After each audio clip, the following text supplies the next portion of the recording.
I'm Dr. Gail Gross. My guest today is Peter Guber, a 30-year veteran of the entertainment industry. In 1968, he was a lawyer pursuing his MBA when he was recruited to work at Columbia Pictures. Within 2 years, he had become studio chief and led Columbia to record-breaking profits on the strength of popular box office hits such as The Way We Were and Close Encounters of the Third Kind. In 1976, he founded Casablanca Records with Neil Bogart, home to music superstars such as Kiss, The Village People, Donna Summer, and Captain and Tennille. Peter is responsible for some of the most successful soundtracks of all time. His career as an independent producer with Mandalay Productions has brought him national and international acclaim. His films, including Midnight Express and Rain Man, have earned more than $3 billion worldwide and more than 50 Academy Award nominations. Television shows developed under his leadership include Seinfeld and Married with Children. In 2003, he turned his talents to writing, and his book Shootout became a bestseller. Despite his success and busy schedule, Peter dedicates time to young filmmakers as a full professor at the UCLA School of Theater, Film, and Television. He earned a place in film history with the National Association of Theater Owners Producer of the Year Award, and he is now the host of a popular television program on AMC. Welcome, Peter. Hi. Hi. Wow. Yeah, and that's why not the half of it. Well, that's the problem with credits at the end of films. They run too long, so nobody wanted to see or hear them. When I read the absolute panoply of films that you have produced or were associated with, everything that you did was my favorite. Everything. Not just Close Encounters of the Third Kind, not just Flashdance. I mean, I even made a list because I thought, this is unbelievable, your career. And in 2 years, you became the head of Columbia. How did that happen? A lot of luck and a lot of good people around me and a lot of people that I had belief in and had belief in me. You know, all those films and all those television projects, really those are touches in your life. You know, you're not the holder of them. You're part of the lightning rod around which they congeal. And you're fortunate enough sometimes just to be there and add your contribution to it. Yes, but how did it begin? You always go by Einstein's talent is 98% perspiration, 2% inspiration. Well, I think I do the 98 perspiration. I really work hard. I think, I work really hard, and if I aim correctly and get a little lucky, sometimes good things happen. So I think really what happened to me when I was young was I was pursuing my dreams. And I think, a dream is key to create the passion inside somebody to do something different, to grow, to try new things. And I think that remaining curious in your life allows that passion to be nurtured. How did this really happen? When you started at Columbia, what did you start as? I started as anything I could do, and that was really what I did do. I did everything and anything. And actually, it was the confluence of a lot of events that propelled me. That was a time of great change, a sea change in the entertainment business. That was the time when 45-year-old men were playing 17-year-old teenagers, and women who were 60 were playing 24-year-old housewives. And the audience was much older. And suddenly, along came Easy Rider, and this whole new audience was exploited, and a whole new group of filmmakers and dreamers and vision makers were conceived. And so I was in a company where I was 26, right? And I was probably somewhere near 40 years younger than the average age of the other 55 white males that were in the company. Imagine. So I had time on my side. I knew if I just stayed there, good things could happen. But in 2 years to take over a company? Well, it's not really 2 years or taking over a company. The process is that you do really well when you're in an environment that's conducive to your best interest and your talents. At that time, I was young. That was my best interest and my best talent. Yeah. I also was curious, and I also wasn't the incumbent. I was the challenger. So I was always operating outside the box. My philosophy was, hey, not if it's not broke, don't try to fix it. My view was we better be different and better, and the only way we can do that is to challenge the incumbency, our own. Oh, great. So really, in a certain way, it was an accident that you actually found yourself making pictures. I mean, this wasn't your life's goal. You were a lawyer, MBA, candidate. Life is a series of accidents that you take advantage of, or they take advantage of you. And so the idea was, as I was in this company, and I had a lot of intellectual capital, not much financial capital, and I had experience in another set of businesses and enterprises, I deployed them in a business that wasn't rich with those ingredients.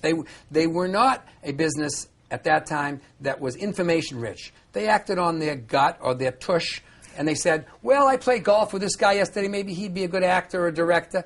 Our idea was to institutionalize the process, to find ways to deal with the information and deal with the resources in a more resourceful manner. So you created a structure, really a model for filmmaking. Well, a model for decision making. I wouldn't call it necessarily filmmaking at that stage in my life. That was amazing. And then you left Columbia. And after a huge success, you went out on your own. What made you do that? What a risk taker. Well, I don't know if it was a risk taker. We had a year that was a phenomenal year at the company, really wonderful year. And the chairman of the company decided to take a $450,000 bonus and gave me $35,000. Oh, and I thought to myself, at this year, at this time, if that's my reward, my direction is not very good. So I figured I'd rather have the nothing that was something rather than the something that was nothing. Yes. Interesting. So you went out on your own. Yes. Tell us where you went. How did you think of where to go? What did you put together? At first, when I left as the studio head, I would receive 100 calls a day. Wow. 90, 80, 100 calls a day. And there was no emails then. There were no Xerox machines then. There was mimeograph machines and no car phones. And I received these calls. And I thought it was me. And when I left the job, the day later, I got 2 calls. Oh, God. And those 2 still thought I had the job. That's why they called. Interesting. So the real reality is that you take your beliefs and your vision and your capability with you wherever you go. The place you're at, a studio, as the head or the chairman or the CEO, you're really only renting. Yes. You're really only renting the space. You're the steward for the company or the job. And so I had to create an entrepreneurial framework because, you know, filmmaking is a creative entrepreneurial adventure. It's called show business, not show. Right. And so you have to meld those 2 elements together. And if you can do that successfully, you can navigate it quite well. Yes, and your whole background in a certain way really prepared you for that. The MBA, the law degree, you had the business part. Then you must have had some incredible intuitive strength to know that sensitive creative part. Yeah, it's a 4-letter word. Starts with F. F-E-A-R. Unfortunately, what it did is it absolutely catalyzed me in every possible way because what I looked at was, hey, wait a minute, if I don't make this work, I'm out of business. Right. And I didn't like that shingle. So that fear, instead of paralyzing me, made me really dig in, really put the kind of energy, time, and resourcefulness into the work I did so that I'd succeed. That's the 98% perspiration. And what did you then, and I know still today, what did you look for when you picked up a script? What made you think this is going to be a River Runs Through It or a Flash Dance or a Rain Man or, oh my God, for 4 years at Sony you had and still hold the record for, as Sony does, for the most Academy Award nominations. Well, I don't know about awards. Awards are a function of a lot of things that are outside your reign. You just, you know, they come on to you. Yes. But I do know that the methodology that I employed was not to guess at what the audience would like. I don't know what a 16-year-old girl in Peoria or Czechoslovakia wants or a 59-year-old man in Tallahassee. I only know what I want and what I like, what makes me laugh or cheer or cry or feel a certain way. Because I recognized very early on that as the vision keeper for a project, that I was in the emotional transportation business. You know, I wasn't in the movie business. Yes. I had to make you feel here or here before you acted here. So that I had to move you. I had to find a way to make you laugh or cry or cheer. The creativity in you, as well as the business side, just moved out into so many different areas. First, you did record-breaking things with Sony. Then you created Mandalay. And Mandalay, I know, but I want you to tell me anyway, how you came up with Mandalay, the name Mandalay. Well, you can talk about your mom here. Yeah, right. I always felt a name of a company shouldn't be like a cyber shop, you know, 4.03 films or something like that. I always felt that you want to stay on the soft side. You want to stay on the vision side. You want to stay on the legacy of storytelling. And so you want to find something like what I believe movies should do, transport you, feel that there's something aesthetic involved with it. So what happened was we looked for a name that meant something to me so that when I carried it around, I felt good about myself and about that imprimatur in films. And my mom used to read me a story when I was a little boy, a poem, Rudyard Kipling, On the Road to Mandalay. I always pictured where it was in some far-off place and would I ever get there someday, and it was a dream I always thought about. And so when it came time to name the company, I thought, you know, what better memory to have and what better vision to keep. And so that's why I chose the name. I love that. And you know, Mandalay has become so incredible. Mandalay has entered into the sports world and the media world of all kinds of art media. Tell us about that, and tell us about the sports part. That just grabbed me. Well, after running Lowe's theaters and doing movies and doing music, you know, I realized that I was in a narrative storytelling business, and the narratives and storytelling in the emotional business that I was in could be transformed and translated into other businesses. And I looked at what's the connection between the audience and the artist. And in sports, you see it all the time. So I looked at it. It's location-based entertainment. It's storytelling. It's narrative. And after trying to buy some major league teams and hockey teams, I decided that I would invest in AAA and AA and single A baseball and build a company. And I did over the last 7 years, built Mandalay Sports, very successful. Very. In fact, in your neck of the woods, yes. we built in Dallas with Tom Hicks, the AA team of the Texas Rangers, the Frisco Rough Riders. Yes. Named it, groomed it, built the stadium, and it's extraordinarily successful. And we've done that a number of places around the country. And such an exciting, I mean, of all of these places, it was, to me, the most exciting I'd ever been. Mm-hmm. It was amazing. It was a happening for me. We brought the best of global thinking to a local market and kept its localness so that the folks there could own it, felt it was theirs. Connect. And recognized that we were bringing family entertainment. It wasn't, sports was wrapped in a family entertainment blanket. And whether it's a movie or it's a sporting event or it's a documentary, you got to recognize that's your connection with that audience. You have to provide them with consuming entertainment, one that really moves them, where they experience the entertainment, where they experience it, where they themselves have a feeling of connection with the product. Amazing. And that's what we tried to do. You know, it's amazing to me that you have this open, vulnerable, expansive understanding so that you, because you can really walk in the other person's shoes, are able to then think of what everybody would relate to and be interested in, and that then with the business side of you integrate both. You know, that's the sign of genius. I think really truthfully, I'm a very fortunate person. I have a lot of gratitude for what God has bestowed on me. I really, really do. And I am clever enough to recognize that I'm active in my own rescue. And that the events that happen, I try to make as good as I possibly can. Yes. And to me, I enjoy the economic fruits of what I do, but it's the outcome of something I do with passion, and I do with fervor, and I do with commitment. It isn't the purpose for doing it. And that's a big change. When I started my career, I didn't have eating money. Yes. And I thought maybe I might do almost anything to get there. Right. Now I will do almost nothing to just have that. It's got to be the something that's really makes me feel alive. So it's the experiences that I have. So they nourish my soul and they reward me much more than Academy Awards or money in the bank. That is so amazing, Peter, and to get that so early. I mean, to leave Columbia and realize you only were going to have 2 phone calls, and those were people who thought you were still at Columbia. Right. I mean, and not to have any ego. To well, really I was surprised. Get it. I must tell you, it was a little confusing for me for a while, and the ultimate reason is what you recognize is this, that in a business like the entertainment business, and I believe it's true in most businesses, that the people you interact with, you're friendly with. They're not your mother, they're not your father, they're not your kids. You're in business with them. Yes. And you have to treat them with respect, but you have to be respectful of the process. It's not about them losing and you winning. It's nice to have a win-win situation. But you have to pay attention to the responsibility of your position. And these companies, coming back to that, these companies do a damn good job of supporting their investors and their shareholders and their boards, because they understand that. They understand, after all, even though the artists are very upset often in movies and television, what is the studios doing to me? What are the networks doing to me? Yeah. These are economic engines. Yes. And these people are stewards of that enterprise. And they have to do the best they can for those shareholders. And if you want to play in their sandbox, you better understand their rules. Amazing. Know the rules. One of the really most important lessons of the world. And the funny thing about the movie business is there are no rules, but you break them at your peril. Oh, that is so great. What do you tell your film students?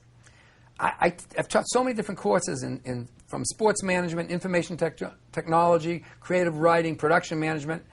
The center core beliefs and values I teach them is that they are connected through 25,000 years of storytelling, that we're wired as storytellers. We talk in narrative forms. Cinema is a relatively new instrument, 100 years old, but storytelling is what bonded and bound our whole tribes, all our tribes together, culture together. So the idea is, I tell them, study philosophy, study language, study art, study history, get connected to the written word.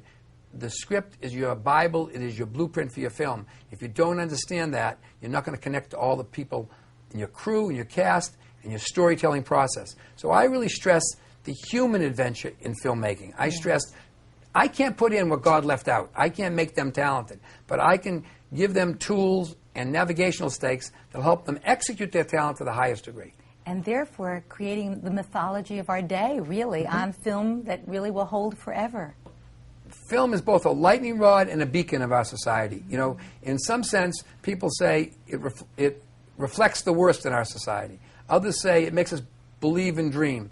You know, I don't think storytelling does either exclusively. They do both. It leads and it follows. It reflects and it gathers.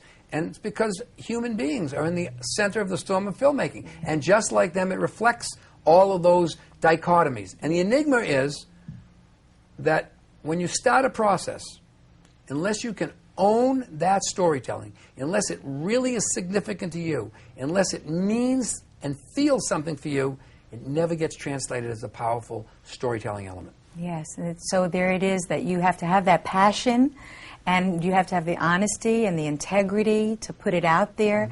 And now I'm coming to your book. Right.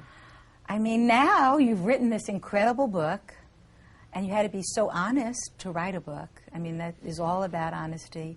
What made you do it?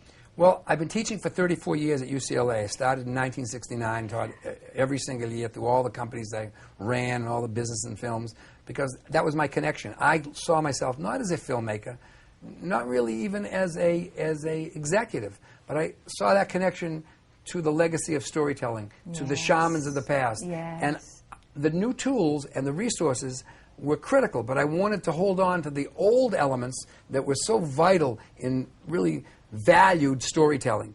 And so I felt the best connection I could have was to give back to the future generations of storytellers some of the techniques and resources and resourcefulness that I gathered, and let them see what would be useful for their palate. You have really taken so many shifts and changes, but with everything, there's been passion, there's been integrity, there's been creativity, and there has always been a great sense of priority. And you raised a beautiful family, you have a wonderful wife, 2 beautiful children, and all of a sudden you decide at midlife, I'm going to do it all over again. I mean, what is that all about? Well, first of all, I didn't do it all over again. I don't feel that anything's all over again.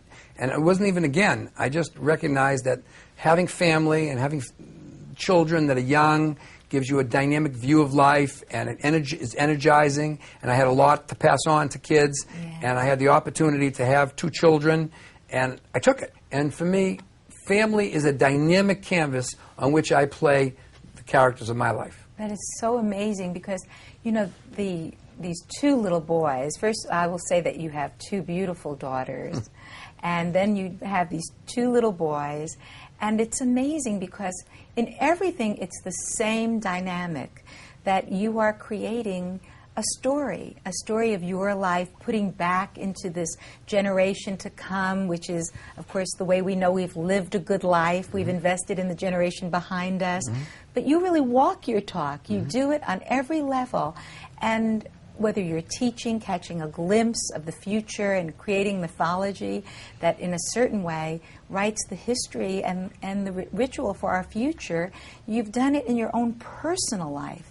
And I know these little guys, and they are so darling. I mean, they have to inspire you every day. But what you're giving them is amazing. And at midlife, I mean, that in itself was tremendous priority. What do you mean midlife? Do you Midlife. know anybody? Do anybody 110, 120? Maybe midlife. I mean, You know? this is like, this is definitely the third act. All right, I'm going to make it a long act. There I was- figure I'll make it a rich act. You're a great teacher for this life, and you know, we are so connected. We're all more alike than we are different. And you are doing the Two Peters on AMC, this incredible, now yet another life, an incredible television program which is so great and so interesting. I mean, all of a sudden, you've just hit, as everything else, I mean, I know it's not an accident. You've really created this roadmap. Tell us about this show. How did it happen? By accident, like everything in my life, truly by accident. And suddenly AMC had heard we might have going to do a radio show, and they said, well, talk to us. And suddenly they said, well, we'll try the show, and suddenly it's into its 60th episode. But really the interesting element, one of the critics said, you know, I don't agree very much with what Guber says or Bart says, and I'm not sure they're the best people doing the show, but you can't argue with their credentials. And the trick was, for me, and the reason why I did the show is because I looked back and saw that I had really worked at virtually every area of the entertainment business, really every area. And I felt that one of the ways I could pass on the legacy was to a larger audience than 100 kids in the classroom, but I understood exactly who I was and who I am in that. I am not an actor. I'm not a performer. What I am really, again, is a filter for the audience and the stars or the issues to be able to connect in a way so they understand the dynamics of the entertainment business. That it isn't by accident that a movie costs $75 million. It isn't by accident that an actor gets $15 million for 10 weeks of work. And they say, well, how can anybody get so much? Actors aren't just anybody that can read words. Right. They possess a unique, relatively inelastic talent. So when you create an environment that's valued for an audience and worthwhile for the participants, it becomes hopefully successful. And it has. Yes, very successful. And I'm very it happy. has. With such an incredible career, was there anything you missed, anything you wish you had done that you didn't do? Gail, so many things that would be just, the litany would go on for hours. I mean, I see so many films, I only wished I could have done that, or I only wished I had the chance to do that, I only wished I could have done it as well. You know, when I see somebody else's film, I was interviewing Robert Zemeckis, who did Polar Express, and I was telling him, when I saw Castaway, it transported me. It gave me an experience. I was inspired by it. When I talked to Peter Guber, I said, you know, when I saw Witness, it made me thrilled that I was in the entertainment business. So many films are so magical, it makes me feel proud that I'm somehow connected to the process in some small way to them. And I think my regrets aren't that I didn't have them. My regrets is that I won't have enough time to do as many as I'd like to do. You've made so much magic. I mean, when I read the movies that you've produced or were associated with, or the music, or the television sitcoms, I mean, everything is magic. They're all my favorite. What would you say is the magic? What would you say is that one thing? The trick is this, to be connected to yourself. And you can't write a love story unless you love yourself. Right. You can't enthuse and infuse passion or drama into a story unless you've lived it, observed it, talked about it. You know, it's been part of your ethos, part of your culture inside you. So you have to live life. So the idea is, live life with total abandon. Develop your art form so you can translate those experiences either into screenplays or producing or directing or whatever framework you want in the process.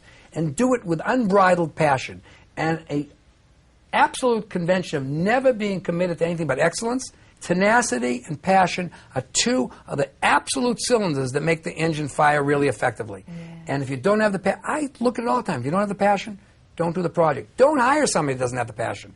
And you can tell it. It's in their eyes. It isn't in their words. It's in their eyes. And if they don't have it there, and you're going to ride the train with them and they don't have it, you're headed for a bad ending. So I look at it and say this. When you're deciding to tell stories to other human beings, make sure the story you're telling to yourself is good and clear and pure, and you have a passion to share it with others. It's like the original idea of sitting by a campsite. It is. It is. The flickering images Yes. on the cave wall Exactly. of the shaman are the same flickering images in a cinema today. They're bits and pieces of imagery that tell a story of the painter, or the cinematographer, or of the director, that he or she wants to communicate with another person. It's a reaching out. It's a connection. Yes. And if you're not self-connected, you can't connect with somebody else. And how brilliant of you to see it. And Well, I think catch it's a there. I mean, glimpse. everybody should see that. It's amazing that you do. Well, this brings me to something I never prepare anyone for, but what is the defining moment in your life? The defining moment in my life was when I was 9 years old. My father had me work that summer, in his junk shop. And I loathed and detested it more than anything in my whole life. It scared me completely to death. And when he said, someday this will be all yours, I thought, I am going to kill myself right here and now. And I dedicated myself that I was going to be like Steve McQueen and Papillon. Yes. I was going to get off that island if I had to get a rubber raft and jump off the Empire State Building. So that was a defining moment. And so somehow I was driven by fear as well as by passion. Yes, that's a great one, Peter. You're great. Thanks. I mean, it's really an honor to have you, a My honor. privilege for us. You are really incredible. And Thank you. Thank you for coming. A pleasure. Your stories are wonderful. And thank you for sharing them with us. Peter Guber, you are an icon in this business. And I'm Dr. Gail Gross. I want to thank you for watching. Thank you. Great.